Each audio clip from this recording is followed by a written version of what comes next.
Hello friends. आज हम जो टॉपिक डिस्कस करेंगे वो है जॉब वर्क का रेट ज्वेलरी इंडस्ट्री के ऊपर। पिछले 2-4 दिन से कुछ क्वेश्चंस आ रहे हैं, क्वेरीज आ रही है कि जॉब वर्क जो है ज्वेलरी इंडस्ट्री में उसके ऊपर कौन सा रेट एप्लीकेबल होगा। 5% एप्लीकेबल होगा, 12% एप्लीकेबल होगा या 18% एप्लीकेबल होगा। अगर 5% ही एप्लीकेबल होगा तो 12 और 18 क्यों एप्लीकेबल नहीं होगा, या फिर अगर 12 और 18 भी एप्लीकेबल होगा तो कौन सी सिचुएशन में 12 आएगा और कौन सी सिचुएशन में 18 आएगा। This are the main questions of today's discussion. Law के अंदर डिटेल में जाए उससे पहले हम मेजर 3 क्वेश्चन आज कवर करेंगे। 3 सिचुएशन रादर हम कवर करेंगे और उसके वो सिचुएशन में आने के बाद what law says, what is the definition of job worker, what is the entry in 11/2017 notification, वो हम सेकेंडरी रखेंगे। सबसे पहला जो सिचुएशन हम ऐसे लेते हैं कि ए लिमिटेड एक पार्टी है एंड बी लिमिटेड दूसरी पार्टी है। A limited is a principal manufacturer जो 24 कैरेट गोल्ड का ओनर है and B limited is job worker. A limited के पास से बी लिमिटेड के पास 24 कैरेट गोल्ड जाता है for the purpose of job work. B limited उसको प्रोसेस करता है और उसको 24 से 22 में या फिर 18 में या फिर एज डिजायर्ड वो प्रोसेस करके फिनिश गुड्स या ज्वेलरी या सेमी फिनिश गुड्स ए लिमिटेड को वापस देता है। और उसके ऊपर फॉर एग्जांपल 1 लाख का जॉब वर्क का या लेबर का इनवॉइस दिया तो उसके ऊपर कौन सा रेट लगेगा। This is the first question of today's discussion. Second question जो मार्केट में ऐसा भी होता है कि ए लिमिटेड ने बी लिमिटेड को गुड्स दिया for the purpose of job work, B limited ने again same goods C limited को दिया, लेकिन बी ने सी को दिया है वो ए को पता नहीं है। ए ने बी को दिया for the purpose of job work and B ने वही गुड्स प्रोसेस के लिए सी को दिया। फिर सी खुद भी उसको प्रोसेस कर सकता है या फिर वो किसी और को भी दे, लेकिन वो फिर सी जो है वो गुड्स प्रोसेस करके बी को देता है और बी वो गुड्स ए को देता है। तो इसमें 2 क्वेश्चन आएगा। What is the GST rate applicable to B, जो बी जॉब वर्क का बिल ए को देगा जिसमें उसने खुद प्रोसेस नहीं करवाया किया है लेकिन किसी से करवाया है, तो उसमें 5% लगेगा या 18% लगेगा। This is the second question. और यही ट्रांजैक्शन में एक और क्वेश्चन भी आ सकता है कि सी के लिए कौन सा रेट एप्लीकेबल होगा। तो सी जब बी को इनवॉइस देगा, फॉर एग्जांपल सी ने बी को 80,000 का इनवॉइस दिया तो उसके ऊपर कौन सा रेट होगा, और बी ने फिर ए को 1 लाख का इनवॉइस दिया तो उसके ऊपर कौन सा रेट होगा। ये दोनों क्वेश्चन सेकेंड सिचुएशन में है। And third and the last situation which we will cover today is, मेरा एक शोरूम है, मेरे यहाँ पे कोई इंडिविजुअल कस्टमर आया, 24 कैरेट फाइन गोल्ड लेके आया, सोने की लकड़ी लेके आया और उसने बोला कि मुझे रिंग बना के दीजिए। तो फिर मैंने उनके ही गोल्ड के ऊपर प्रोसेस करके उसको 18 कैरेट की डायमंड की रिंग बना के दी। तो वो मैंने इंडिविजुअल कस्टमर जो अनरजिस्टर्ड है उनको फिर मैंने लेबर का इनवॉइस दिया, जॉब वर्क का इनवॉइस दिया, तो उसके ऊपर कौन सा रेट लगेगा। Precisely we will cover this 3 situation in today's discussion. अब शुरुआत होती है 11/2017 रेट का जो नोटिफिकेशन है जिसमें ऐसा कहा गया है, services by way of job work. The important word is job work. Services by way of job work in relation to all products other than diamonds falling under chapter 71। Jewellery industry है उसकी सारी product जो है chapter 71 के अंदर fall होती है।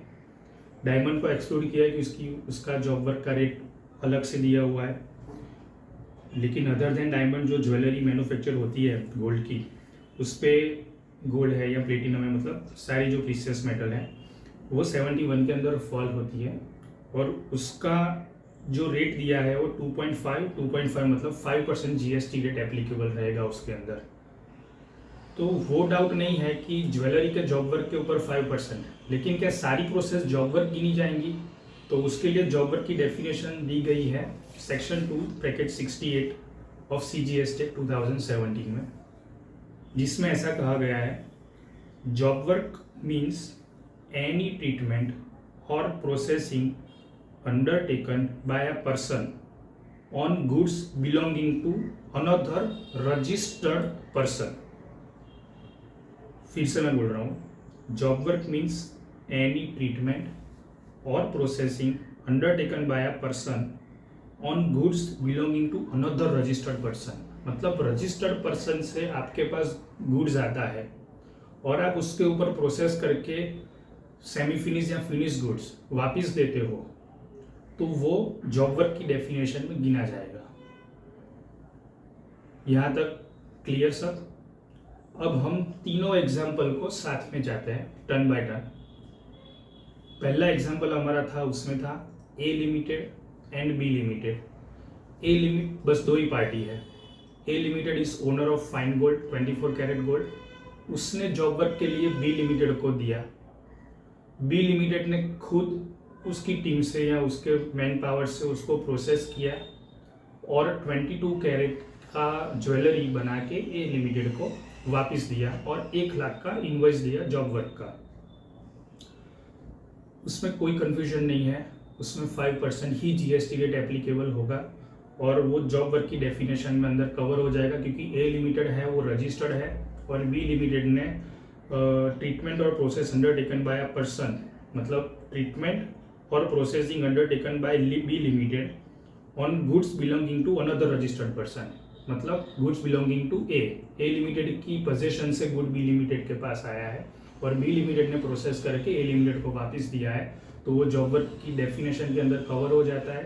And these goods are belonging to chapter 71 and hence 5% GST rate will be applicable in the transaction between A limited and B limited. I think so we all are clear up to this. Now moving ahead with the second situation. A limited है, B limited है and C limited है। A limited ने B limited को goods दिया for the purpose of job work। अब ए limited वो नहीं जानता कि बी लिमिटेड खुद प्रोसेस करेगा या फिर वो बी लिमिटेड किसी और को भी सी लिमिटेड को आगे फर्दर जॉब वर्क के लिए पास ऑन करेगा। अगर वो करे भी तो भी ए लिमिटेड को कोई फर्क नहीं पड़ता है, ना करे तो भी कोई फर्क नहीं पड़ रहा है।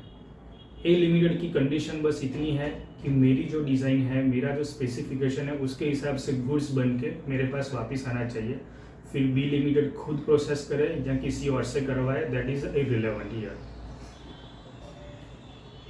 अब बी लिमिटेड ने वही गुड्स सी लिमिटेड को दिया, तो सबसे पहला इसमें दो सिचुएशन थी। सबसे पहला क्वेश्चन ये आएगा कि ए लिमिटेड 1 लाख का इनवॉइस बी लिमिटेड 1 लाख का इनवॉइस देगा ए लिमिटेड को और सी लिमिटेड 80,000 का इनवॉइस दे रहा है बी लिमिटेड को। अब हम फिर से डेफिनेशन के पास जाते हैं। बी लिमिटेड जब ए लिमिटेड को जॉब वर्क का इनवॉइस देगा तो क्या वो जॉब वर्क की डेफिनेशन के अंदर फॉल हो जाता है? अगर वो फॉल हो जाता है then there is no doubt 5% GST rate will be applicable. हम फिर से डेफिनेशन को पढ़ते हैं। एनी ट्रीटमेंट और processing undertaken by a person, मतलब B limited on goods belonging to another registered person. Goods A का था, ए के पोजीशन के पास से पी के पास आया और बी ने उसको प्रोसेस करवा के ए लिमिटेड को वापस दिया।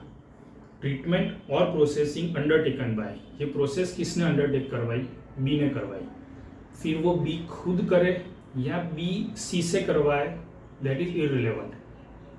तो यहाँ पर जब 1 लाख का इनवॉइस बी लिमिटेड ए लिमिटेड को देगा, वहाँ पर भी 5% ही एप्लीकेबल होगा। यहाँ पे 18% या 12% का कन्फ्यूजन मार्केट में क्रिएट हुआ है। कहीं कोई जगह पे डिपार्टमेंट में से भी कुछ अलग व्यू लिया गया है, उसके हिसाब से कुछ बिजनेसमैन ने बिजनेस ट्रांजैक्शन को मॉडिफाई करने का स्टार्ट किया है, जॉब वर्क बंद कर दिया है। तो ऐसा करने की ज़रूरत नहीं है। यहाँ पर भी 5% ही एप्लीकेबल होगा, 12% नहीं होगा, 18% नहीं होगा, क्योंकि ये स्क्वायरली कवर्ड अंदर है। खुद को ही प्रोसेस करना वो ज़रूरी नहीं है। ये प्रिंसिपल टू प्रिंसिपल ट्रांजैक्शन है। ए लिमिटेड ने बी लिमिटेड को दिया, फिर बी खुद करे या सी से करवाए, उससे कोई फर्क नहीं पड़ रहा। A to B principal to principal transaction है एंड बी टू सी भी प्रिंसिपल टू प्रिंसिपल ट्रांजैक्शन है। अगर गुड्स में कुछ डैमेज हुआ या कोई भी लॉस हुआ तो इसकी रिस्पॉन्सिबिलिटी किसकी रहेंगी, सी लिमिटेड की रहेंगी या बी लिमिटेड की रहेंगी। तो जब ए ने बी को गुड्स दिया है तो रिस्पॉन्सिबिलिटी बी की ही रहेंगी, फिर वो खुद मैन्युफैक्चर करे या प्रोसेस करे या फिर वो किसी और से करवाए। तो जो इंटरप्रिटेशन में भी प्रॉब्लम चल रहा है वो यहीं पे चल रहा है कि बी लिमिटेड खुद प्रोसेस नहीं कर रहा है और सी से करवा रहा है, इसलिए वहाँ पे 5% नहीं लगना चाहिए। वो एक अलग से गलत इंटरप्रिटेशन कहीं ना कहीं ओपन है, अभी वो इंटरप्रिटेशन में जाने की ज़रूरत नहीं है। 5% ही इसमें एप्लीकेबल होगा। नाउ इन दिस सिचुएशन अगर बी से सी का जो ट्रांजेक्शन है, मतलब सी 80,000 का इनवॉइस देगा बी लिमिटेड को, तो इसमें कौन सा जीएसटी रेट एप्लीकेबल होगा। तो अगेन सी को पता है ये गुड्स ओरिजिनल किसके पोजीशन का, ओनरशिप का है, नहीं तो देखना भी नहीं है लॉ के अंदर। बी लिमिटेड रजिस्टर्ड है, हाँ रजिस्टर्ड है। बी के पास से सी के पास गुड्स गया, हाँ गया। तो सी के पास बी से गुड्स आया, वो रजिस्टर्ड पर्सन से आया हुआ है। तो यहाँ पे अब सी लिमिटेड है, वो बी लिमिटेड को 80,000 का इनवॉइस देगा। तो यहाँ पर भी 5% ही एप्लीकेबल होगा, क्योंकि B limited is again a registered person. Ownership किसकी है वो नहीं देखना है यहाँ पर, क्योंकि जो डेफिनेशन में लिखा गया है 268 जॉब वर्क की डेफिनेशन में, processing undertaken by a person on goods belonging to, तो सी को अब यहाँ पे पीएचडी नहीं करना है, आरएनडी नहीं करना है कि इसकी ओरिजिनल ओनरशिप किसकी थी। बी के पास से ही सी के पास गुड्स आया हुआ था, तो this B goods belonging to B जब वो सी के पास आया तो वहाँ पर भी 5% रेट ही एप्लीकेबल होगा। यहाँ पर ये सिचुएशन में भी ना 12% आएगा ना 18% आएगा। क्लियर। तो अभी तक की हमने जो दो सिचुएशन में टोटल 3 टाइप के ट्रांजेक्शन कवर किए, वो सारे में 5% जीएसटी रेट एप्लीकेबल होगा। एंड लास्ट सिचुएशन जो भी हम कवर करने जा रहे हैं वो ऐसी है कि मैं कोई शोरूम ओनर हूँ, मेरे यहाँ पे कोई अनरजिस्टर्ड कस्टमर आता है, कंज्यूमर आता है, वो फाइन गोल्ड लेके आता है, गोल्ड कॉइन लेके आता है और उसको रिंग बनवानी है। तो उसने डिज़ाइन सिलेक्ट की, उसका खुद का गोल्ड दिया, मैंने उसको जॉब वर्क किया या करवाया और फिर मैंने उसको रिंग बना के वापस दी। तो ये जो केस है उसमें मैं जिसको इनवॉइस दे रहा हूँ, जिससे मैं जॉब वर्क का चार्ज कलेक्ट करने वाला हूँ, लेबर इनकम में जनरेट करने वाला हूँ, वो जो सर्विस रेसिपिएंट है वो अनरजिस्टर्ड है। ये ट्रांजेक्शन B2B नहीं गिना जाएगा, B2C ट्रांजेक्शन, मतलब हमारा ABC लिमिटेड वाला एग्जांपल नहीं, बिजनेस टू बिजनेस ट्रांजेक्शन नहीं है ये बिजनेस टू कंज्यूमर ट्रांजेक्शन है। तो यहाँ पर वो जॉब वर्क की जो डेफिनेशन है कि goods belonging to one of the registered person, वो डेफिनेशन से ये ट्रांजेक्शन बाहर आ जाता है और रेसिडुअल कैटेगरी के अंदर फॉल हो जाता है, जहाँ पे उसका रेट दिया गया है 18%। तो अगेन ज्वेलरी इंडस्ट्री में हमको क्रक्स या टू दी पॉइंट हमको इतना ही ध्यान रखना है कि अगर हम जॉब वर्क का इनवॉइस बना रहे हैं और सामने वाली पार्टी का जीएसटी नंबर है, मतलब जीएसटी रजिस्टर्ड पर्सन है, तो 5% हमको जीएसटी रेट लेना है। और अगर जिसका इनवॉइस हम बना रहे हैं सर्विस रेसिपिएंट है, वो अनरजिस्टर्ड है, तो 18% लगेगा। 12% रेट कहीं पर भी इसमें एप्लीकेबल नहीं होगा। फ्रेंड्स, जीएसटी लॉ अभी तो काफ़ी पुराना हो गया, 5 साल उसको कंप्लीट भी हो गए। डिपार्टमेंट का ऑडिट्स कहीं जगह पे ऑलरेडी स्टार्ट हो चुका है, अलग अलग नए इंटरप्रिटेशंस भी आ रहे हैं, आएंगे भी फ्यूचर में भी। लेकिन कोई एकाध जगह पे कोई एकाध ऑफिसर से गलत इंटरप्रिटेशन करने से हमको हमारे बिजनेस को हैम्पर नहीं करने देना है। बिजनेस मॉडल को चेंज करने की कोई रिक्वायरमेंट नहीं है, इसमें कोई ग्रे एरिया भी नहीं है। लेकिन वो अलग इंटरप्रिटेशन का शिकार एकाध कोई पर्सन हुआ हो, उससे ज़रूरी नहीं है कि हर कोई परेशान होगा। हाँ, तकेदारी रखनी चाहिए, लेकिन ये एकदम क्लियर है, तो उससे ना डरने की ज़रूरत है ना कोई कंसर्न की ज़रूरत है। और जो बिजनेस ट्रांजैक्शन है उसको मॉडिफाई करने की या ऑल्टर करने की रिक्वायरमेंट नहीं है। तो जो ट्रांजैक्शन है जिसमें 5% लग रहा है, वहीं पे 5% ही चार्ज होना चाहिए। Hope the question is clear. Thank you very much. कोई भी क्वेश्चन हो सजेशन हो तो आप कमेंट बॉक्स में या मुझे पर्सनली पूछ सकते हो। Thank you.